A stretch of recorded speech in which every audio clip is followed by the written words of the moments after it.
Hey, how you doing? Got another short podcast for you.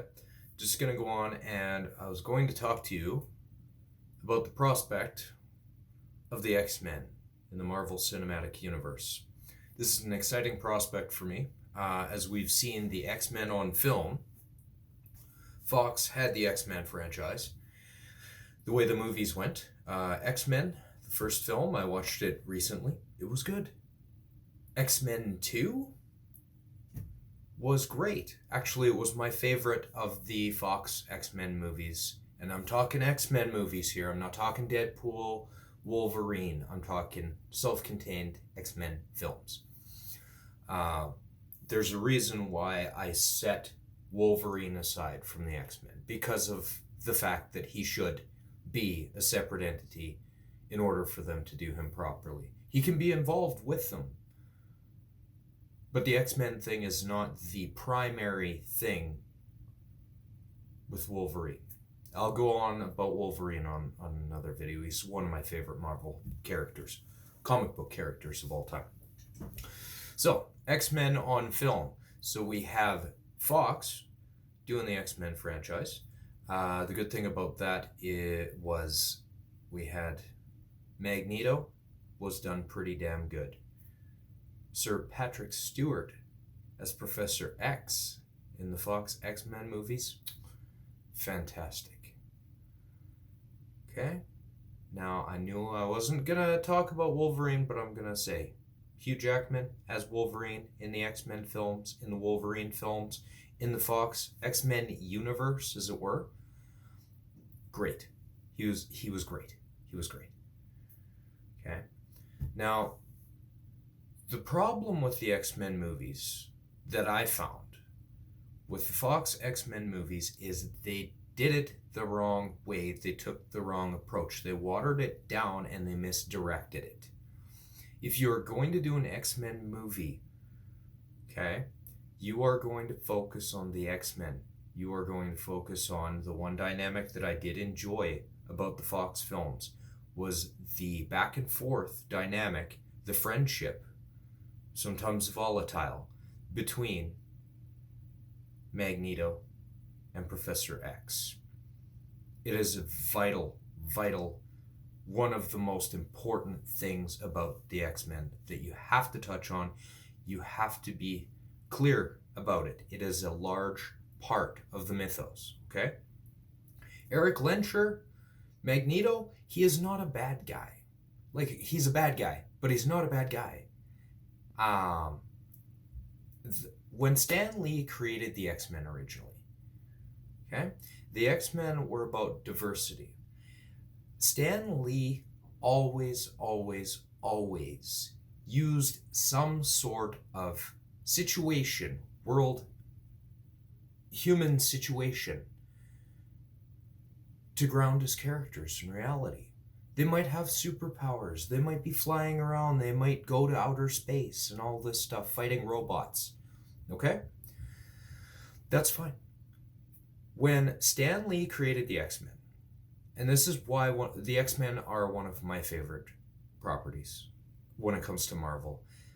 They've hit some bumpy spots. They have had some issues. They've switched artists, they've switched writers, they've rebooted stuff, they've done a bunch of changes to status quo that I didn't appreciate in the books. And in the movies, actually. They changed quite a bit in the movies from the source material. So, when Stan Lee was creating the characters, the great thing about it is the X-Men stood for diversity. There are things like the apartheid and everything else that are real things, and unfortunately we are still dealing with them today. Racial issues, racism, bigotry, things like that. Part of the reason why Stan Lee is one of my personal heroes is because he noticed these things in society and it did bother him. And he reached out and made stories and characters to connect with people out there, okay? Not all of us have been a victim of racism. We have seen it, okay? So the mutant concept was another way to approach it, and it wasn't being preachy, but it was acknowledging something that unfortunately is a part of society and has been for a while. Stan Lee, Marvel Comics, they do have an undercurrent to the stories that they're usually trying to teach you a lesson. If you read the books and follow the heroes and really break it down, boil it down, distill it down to what it really is, it's full of life lessons and good stuff. Comic books will make you a better person, in my opinion, because of the subtle layers that they put to the stories and the characters. The X-Men, this is my thing. Two great men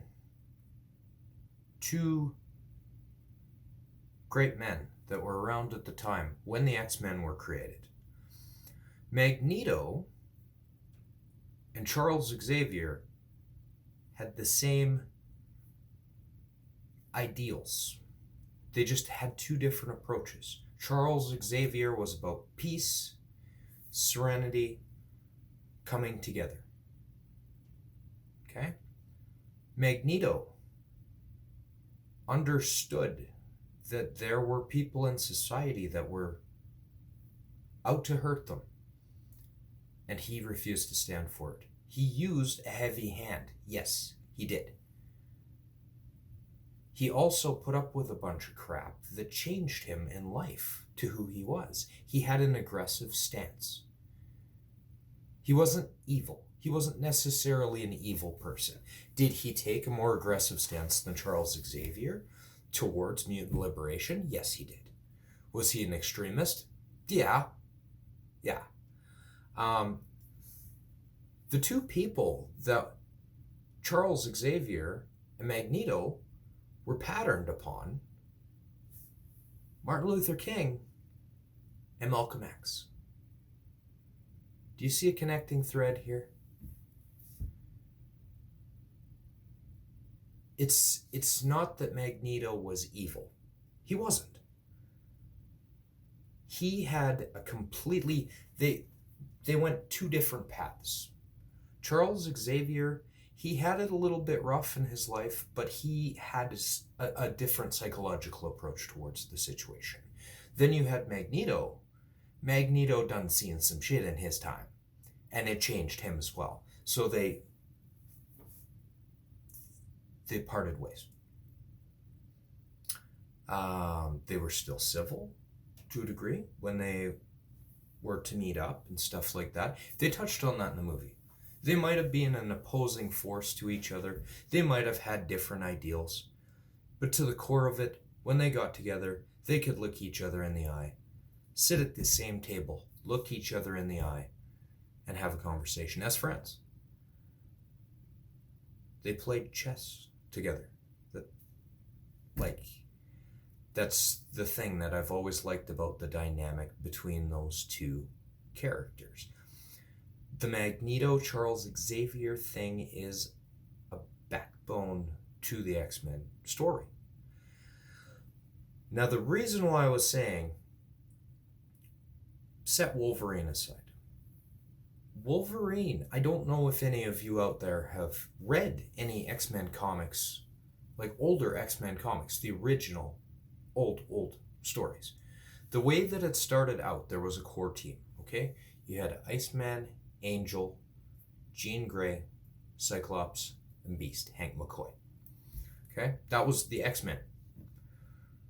Then there was Charles Xavier.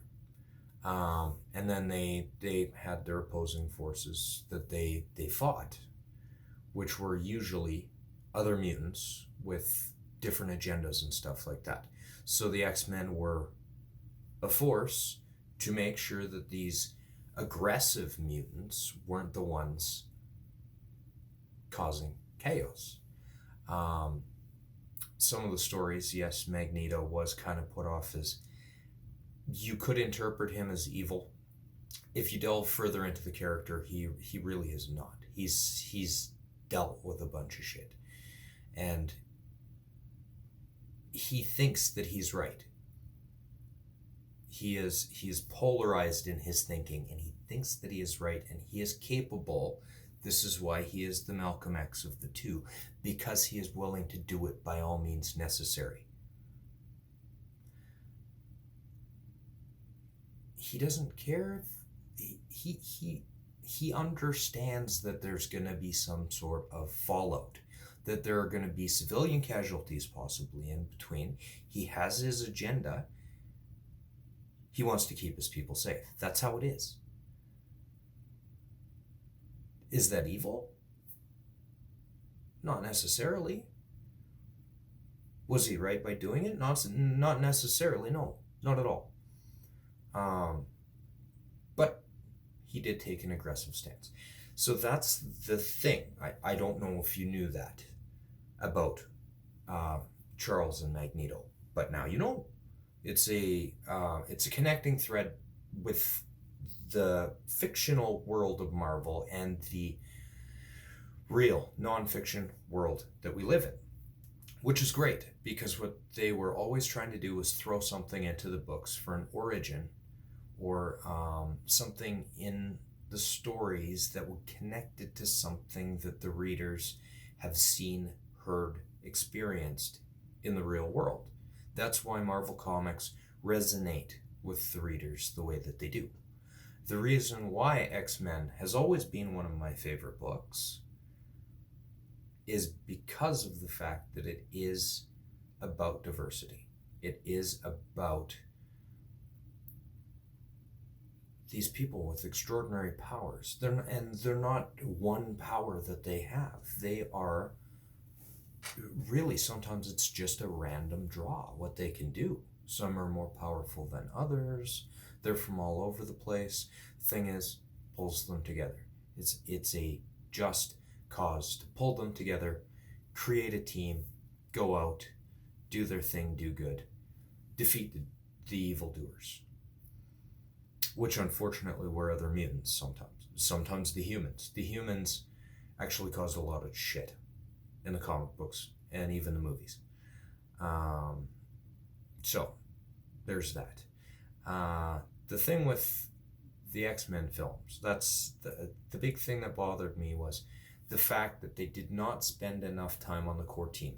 If the MCU is going to do the X-Men proper, I'm going to make a quick suggestion before I wrap this video up.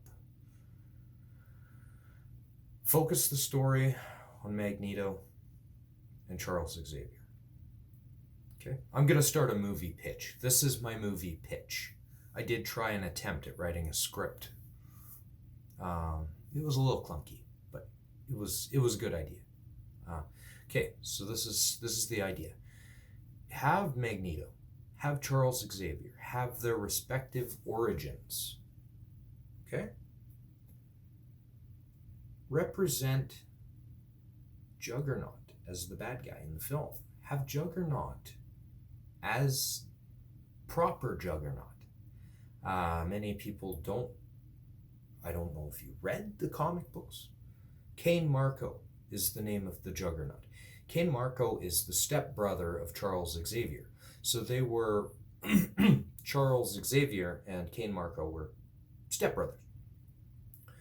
Charles was exceptional person, gifted, excelling, and he ended up being the favorite child.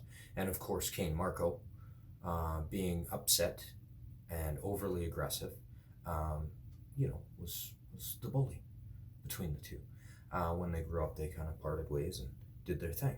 And then Cain Marko actually went and got the Crimson Gem of Cyttorak. I think that's how you say it.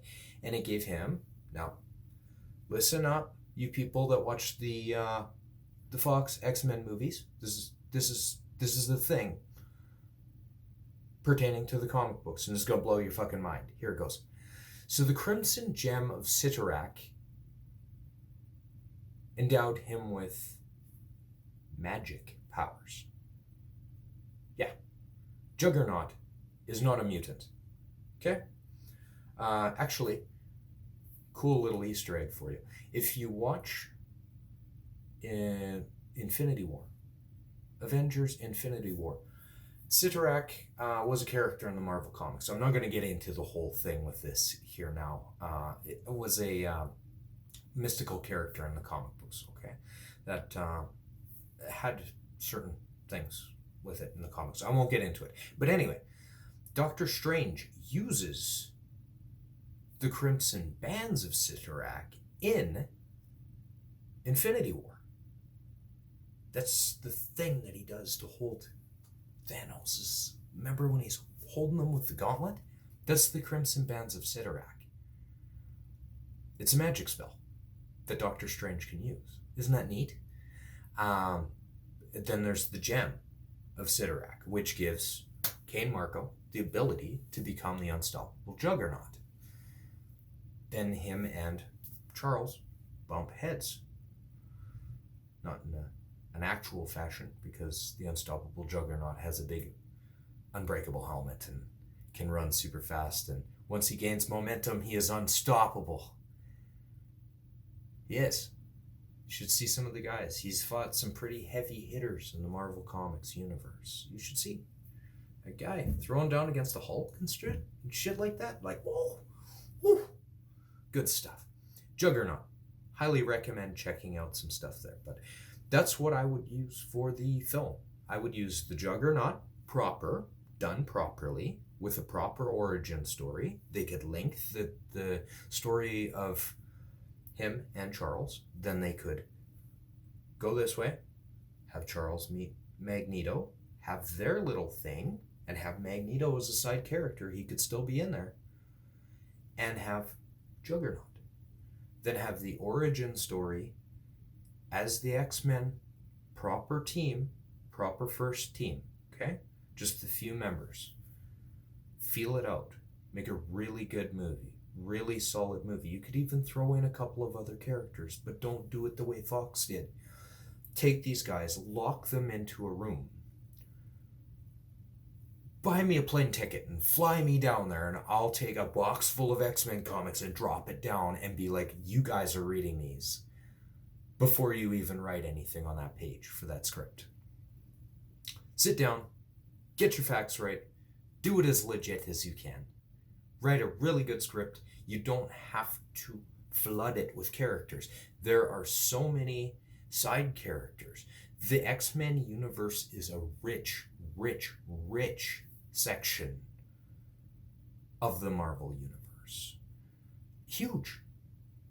Huge. There's so many characters bursting at the seams. You don't necessarily have to do an X-Men movie 2. There was X-Men, X-Factor, X-Force, Excalibur, all sorts of cool things. Wolverine. Don't put Wolverine in an X-Men movie. Don't. Do his origin story first. Do his first film. Not necessarily an origin. You can keep that kind of like they did in the comic books.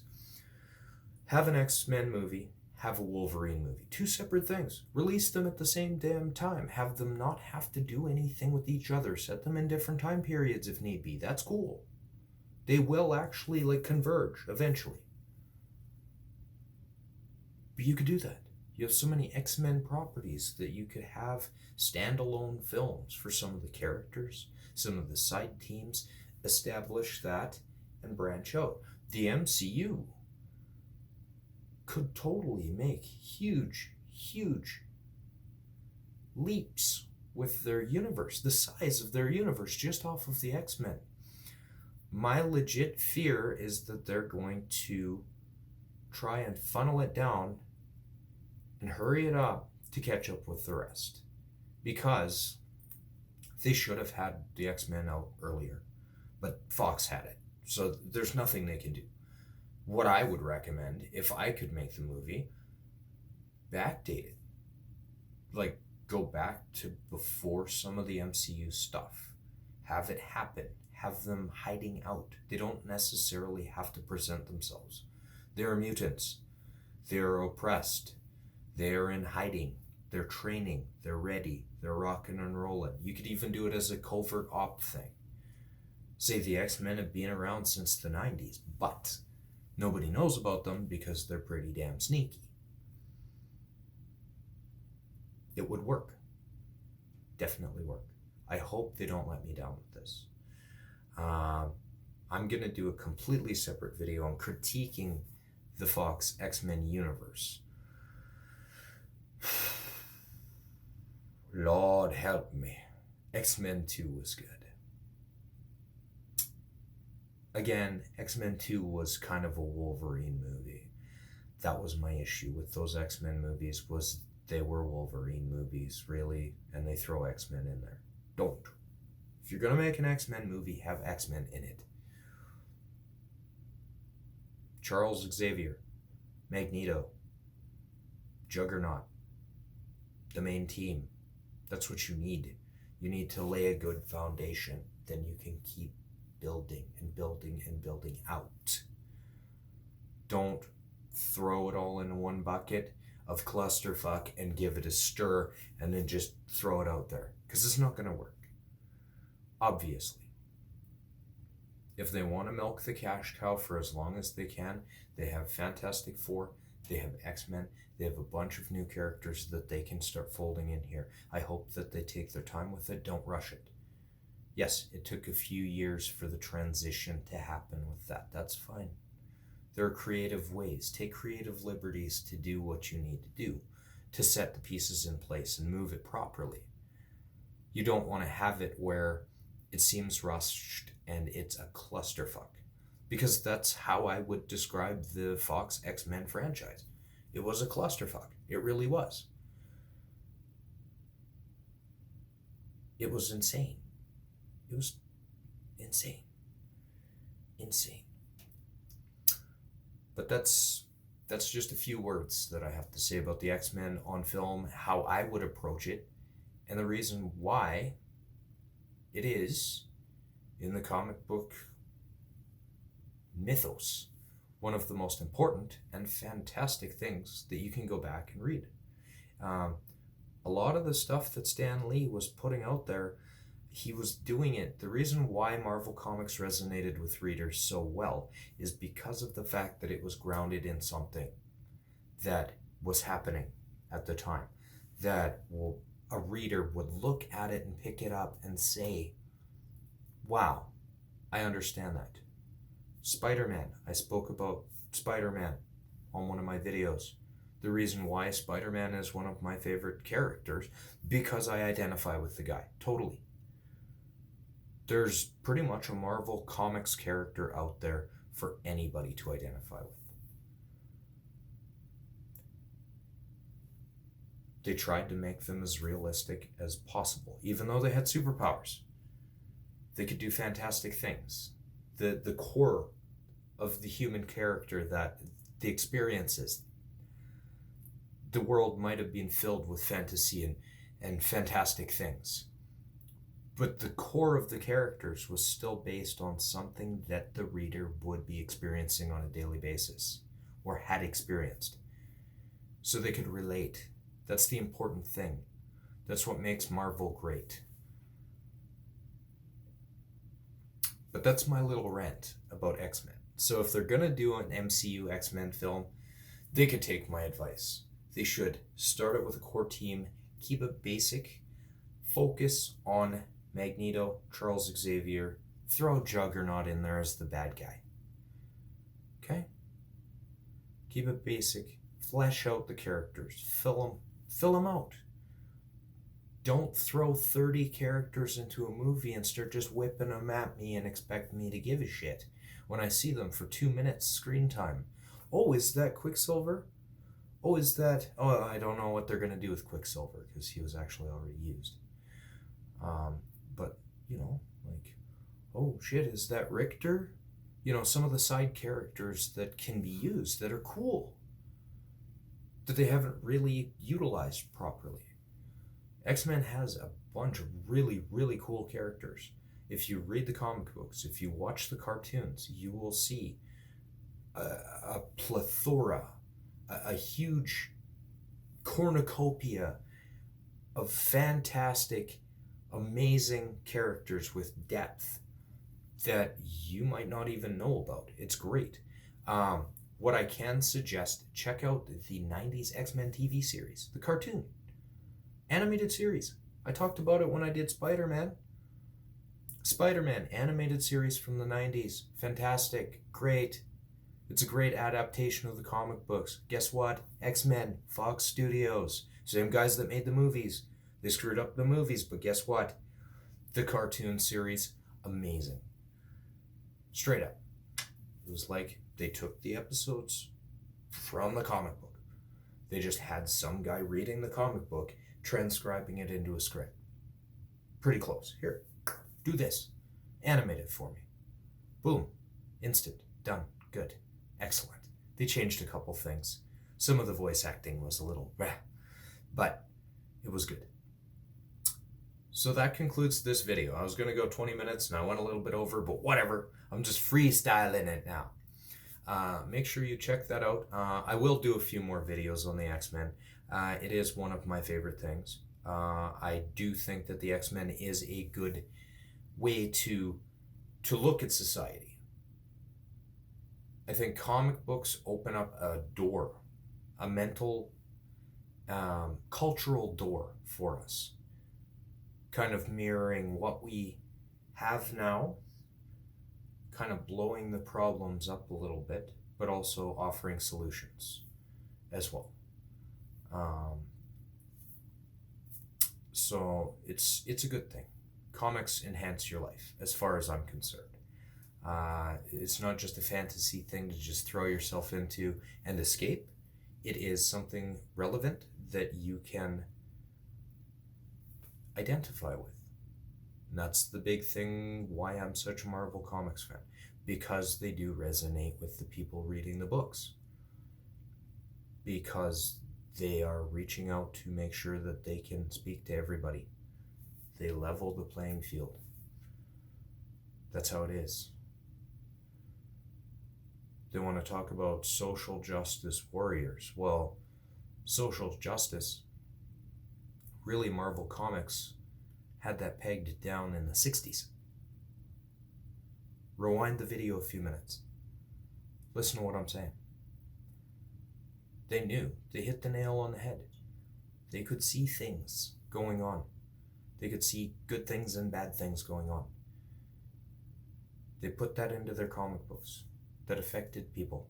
Some things have changed for the better because of it. Some things we still need to work on. Such is life. But it is a good parallel for some of the stuff that is going on in society. I'll do a lot more X-Men videos because of the simple fact that I'm a huge X-Men fan and a huge Marvel fan. And I think that it was a great creation that has been mishandled a few times. I'm a little critical of it, and definitely I hope that they can get that course corrected for the MCU and present it properly. And maybe they can use this as an avenue if they want to tackle some serious issues. The X-Men are the perfect platform to use as a jump-off point for that, as a connecting thread through the MCU. They do have a golden opportunity here. And I hope they don't squander it. I hope they don't just make some bang-up action movies and throw a bunch of characters in and squander a perfectly good opportunity to connect with people on a personal level through experience, real-life experiences. So that concludes my video. Hopefully you enjoyed. That's some of the stuff that I've observed that I know from my experience reading X-Men comics and X-Men lore and all that good stuff. Thank you very much for watching the video. I will do a bunch more videos on X-Men stuff, Wolverine stuff, all sorts of things. It's great. I'm a Marvel nerd. I dive in the deep end when I go with Marvel. So thanks for watching my video. Make sure to subscribe. Hit that notification bell to stay up to date on my videos and get my my updates on my new content. Share on social media, and don't forget to like my videos if you like my comment. And I personally appreciate hey, what's up, hey, nice job, pat on the back. You know, I've been getting that quite frequently lately, and it feels good. And I like making these videos so I can connect with people about something that I'm passionate about as well. It costs me zero money to do this. It costs me time, and it's time well spent. It's a good way to connect with others, find other people that appreciate the things that I do, and maybe have a good back and forth, engage with people. And I find it a learning opportunity. Maybe somebody is going to point out something that I didn't know, and I can benefit from that as well. And isn't that what life is about? Learning, adapting, evolving. That goes with the topic of this. So, thanks for watching, and we'll see you next time.